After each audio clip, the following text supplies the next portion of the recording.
Assalamualaikum warahmatullahi wabarakatuh. Salam sejahtera buat kita semua. Pada kesempatan kali ini, kita akan mencoba membahas komplikasi dari diabetes. Dalam hal ini adalah diabetik neuropati. Pada pertemuan yang pertama ini, kita akan mencoba melihat diabetik neuropati dari sisi patofisiologinya.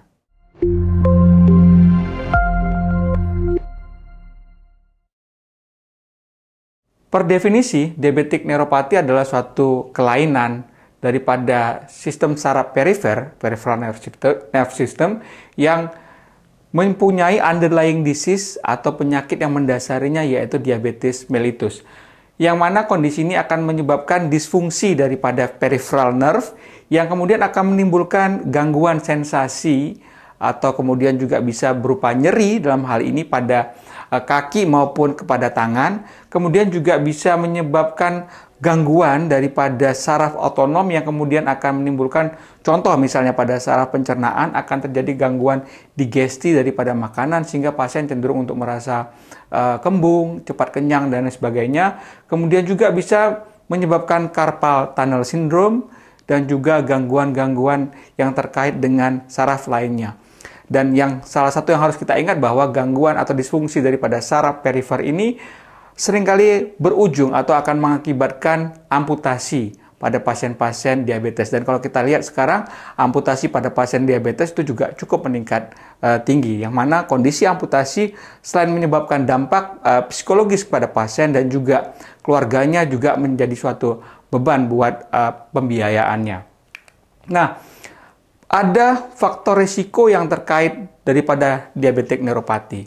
Yang pertama adalah terkait dengan sindroma metabolik.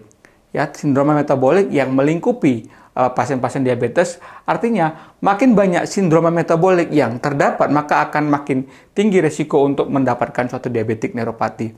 Contohnya misalnya, pasien diabetes dengan hipertensi, dengan obesitas, dan dengan dislipidemia, tentu akan mendapatkan kemungkinan untuk mendapatkan diabetik neuropati itu lebih besar.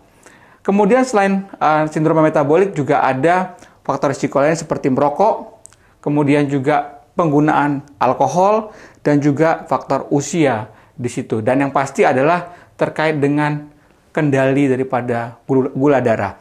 Makin buruk kendali gula darah, makin besar risiko untuk timbulnya diabetik neuropati, dan juga selain itu makin besar risiko untuk menjadi suatu nyeri yang cukup mengganggu pada pasien diabetik neuropati. Jadi kendali glukosa yang buruk menyebabkan diabetik neuropati itu menjadi suatu hal yang sangat mengganggu pada pasien. Selain kendali glukosa darah, juga ada beberapa faktor lain yang akan memperburuk kondisi diabetik neuropatinya, seperti misalnya gangguan fungsi renal, ya. Kemudian juga di sini ada suatu data statistik menunjukkan jenis kelamin perempuan itu lebih cenderung untuk painful, ya. Kemudian juga high BMI dan severity daripada neuropatinya. Kemudian kalau kita lihat sign and symptom, tanda dan gejala. Jadi paling sering, ya, gejala terkait dengan peripheral neuropati ini adalah positif symptom dan negatif symptom. Yang dimaksud dengan positif symptom ini adalah rasa nyeri, terbakar, seperti disayat-sayat, ya, bahkan sampai misalnya seperti menginjak bara api. Sering pasien mengeluhkan hal-hal yang demikian. Kemudian juga bisa negatif symptom, seperti misalnya rasa baal, rasa tebal, dan bahkan rasa tidak terasa pada ekstremitas atau kakinya, sehingga seringkali pasien dengan diabetes itu alas kakinya lepas, ya, tidak terasa lagi pada waktu menggunakan alas kaki. Selain itu, dengan makin berkembangnya atau makin bertambah beratnya penyakit, maka akan diikuti selain saraf juga ada gangguan motorik. Sehingga pasien akan mengeluhkan kelemahan daripada otot-ototnya. Kemudian selain itu, selain dari peripheral juga ada gangguan autonomic symptom, seperti misalnya kardiovaskuler, GI tract, dan juga genitourinary system. Ini adalah pattern, pola daripada nerve injury pada pasien dengan diabetik neuropati.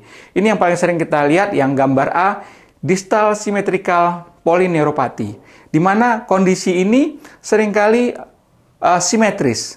kanan dan kiri sama, dan biasanya mulai dari bagian bawahnya, sehingga seringkali pasien merasa seperti menggunakan alas kaki, ya, kaos kaki, atau menggunakan sarung tangan. Jadi rasa tebal yang sedemikian sehingga pasien merasa sering, oh saya memakai alas kaki atau menggunakan sarung tangan. Nah, kemudian yang kedua, bentuk kedua adalah radiculoplexopati dan atau radiculopati.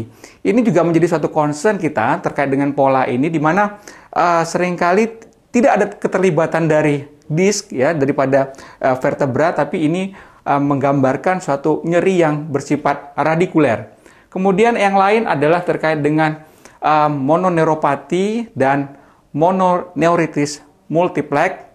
Dan juga yang sering menjadi satu keluhan pada pasien itu adalah terkait dengan autonomic neuropati, ya. Jadi autonomic neuropati misalnya variabilitas daripada denyut jantungnya itu berkurang, kemudian sering terjadi takikardia pada saat istirahat, bisa orthostatic hipotensi, ya. Kemudian juga bisa exercise intolerance. Kemudian kalau pada gastrointestinal autonomy bisa terjadi konstipasi, kemudian terjadi gastroparesis, ya, rasa kenyang, rasa kembung dan tidak nyaman pada pencernaan. Kemudian urogenital neurogenic bladder, ya, sering kita mendapatkan pasien yang tidak bisa berkemih atau malah sering berkemih. Kemudian juga yang sering menjadi keluhan terkait dengan disfungsi ereksi pada laki-laki, ya. Kemudian juga sering misalnya gangguan perspirasi pada saraf tepi otonom dalam hal ini, sehingga cenderung untuk mengurangi keringat pada daerah perifer, ya. Nah, itu adalah pattern atau pola-pola daripada kerusakan injury dari nerve pada pasien dengan diabetik neuropati. Nah, kalau kita lihat patofisiologinya, apa yang terjadi? Gambar A ini adalah gambar bagaimana terjadinya kerusakan sel pada pasien dengan diabetik neuropati. Kita lihat awalnya adalah peningkatan daripada glukosa, di mana peningkatan daripada glukosa akan menimbulkan peningkatan daripada advanced glycated end product, di mana peningkatan daripada advanced glycated end product itu akan berikatan dengan reseptor yang ada di permukaan daripada sel. Kemudian selain ada peningkatan glukosa, juga biasa seringkali pada pasien dengan diabetes juga didapatkan kondisi dislipidemia, kolesterol yang tinggi, LDL yang tinggi. LDL yang tinggi akan juga menimbulkan H, kemudian berikatan dengan reseptornya, dan kemudian oxidized LDL dengan toll-like reseptor 4, di mana ketiga hal ini menimbulkan suatu inflammatory signal yang kemudian akan meningkatkan NADPH oksidase, ditambah lagi dengan glukosa yang mencetuskan hexosamin pathway, glikolisis, sehingga akan terjadi elektron transport overload pada mitokondria yang kemudian akan menyebabkan mitochondrial complex dysfunction. Selain itu, selain hexosamin pathway, glukosa juga akan mengaktifkan polyol pathway yang akan menyebabkan osmotic stress, meningkatkan reactive oxygen species ROS, sehingga timbul DNA damage dan reticulum endoplasmic stress. Selain itu, kolesterol juga akan directly menyebabkan apoptosis daripada sel, dan ketiga hal ini akan menyebabkan kerusakan daripada sel tersebut. Kemudian satu lagi adalah terkait dengan diabetes, selain gula darah adalah insulin. Kita tahu bahwa insulin itu juga berperan di dalam pemeliharaan daripada sel saraf. Nah, pada pasien dengan diabetes tipe 1 terjadi gangguan sekresi insulin, sehingga insulinnya jumlahnya berkurang, sedangkan pada pasien diabetes tipe 2 terjadi resistensi insulin. Yang kedua-duanya itu menyebabkan kerja daripada insulin itu tidak adekuat. Dengan tidak adekuatnya insulin, maka akan terjadi loss of neurotropic signal. Nah, kondisi sel yang rusak ini itu bisa terjadi pada neuron, bisa terjadi pada sel glia, dan bisa terjadi pada sel vaskular endotelial, ditambah lagi dengan aktivasi makrofag, maka akan terjadi disfungsi daripada saraf tersebut. Kalau kita lihat, ini adalah abnormalitas yang terjadi secara struktural daripada sel tersebut. Kita lihat di sini, ini adalah perbandingan antara pasien dengan diabetes, yang satu dengan diabetic neuropati, yang satu tanpa diabetic neuropati. Kalau kita lihat yang pertama terjadi penurunan ya densitas daripada epidermal nerve ya. Ini ada pasien yang tanpa, ini pasien diabetes neuropati, ini yang tanpa. Kita lihat terjadi penurunan daripada densitasnya.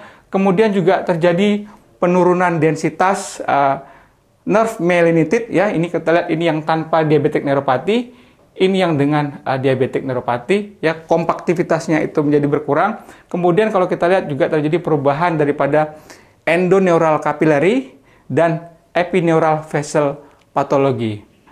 Kemudian menarik juga ada satu studi yang memperlihatkan hasil biopsi daripada skin biopsi pada pasien dengan diabetic neuropati dan yang tanpa diabetic neuropati. Ini adalah pasien seorang laki-laki usia 41 tahun tanpa neuropati, yang ini adalah pasien 50 tahun yang dengan diabetic neuropati.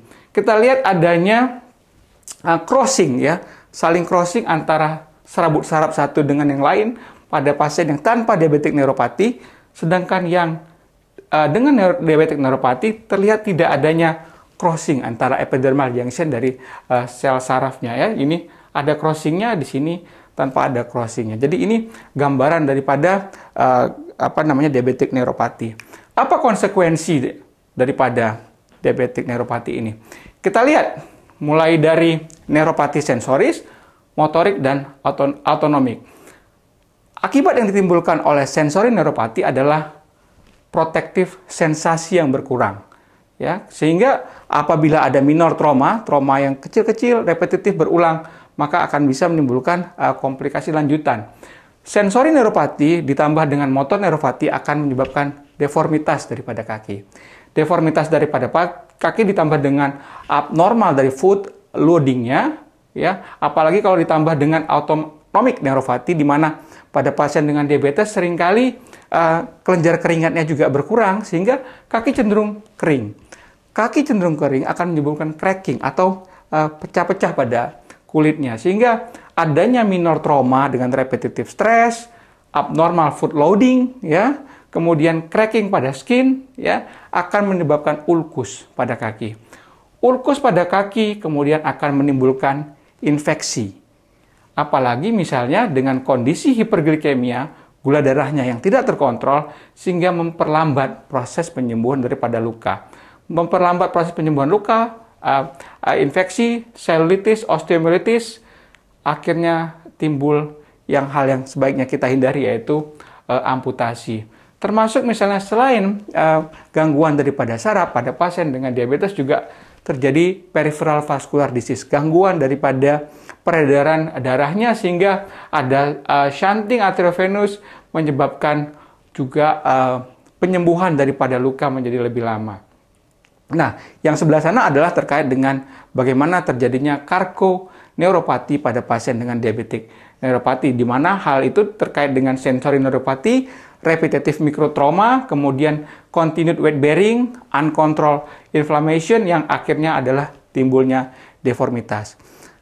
Bagaimana kita mendiagnosis ini, kemudian bagaimana tata laksana selanjutnya akan kita bahas pada bagian yang kedua mengenai diabetic neuropati.